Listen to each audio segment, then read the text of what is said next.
Hello friends, welcome back to the new video guys. Today guys we are going to talk about guys tecno phone Wi-Fi setting friends.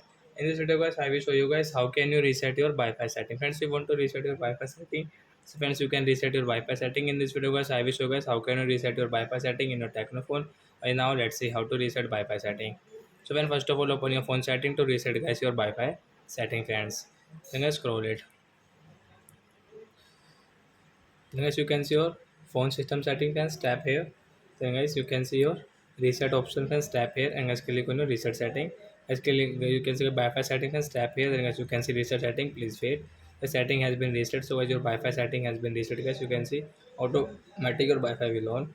So it's now you can use guys your Wi-Fi network without any problem. After that guys you have any problem in your Tecno phone, so I hope friends you have understood guys how to reset bypass setting in a Tecno phone. So that's it guys. Thanks for watching the video guys. Now we will meet on next video guys within topic. Friends, before going guys, please go and like the video, subscribe my channel, and guys do have any doubt in reset setting your Tecno phone? So you can ask me in comment section. I will check. I will help you. Bye bye friends.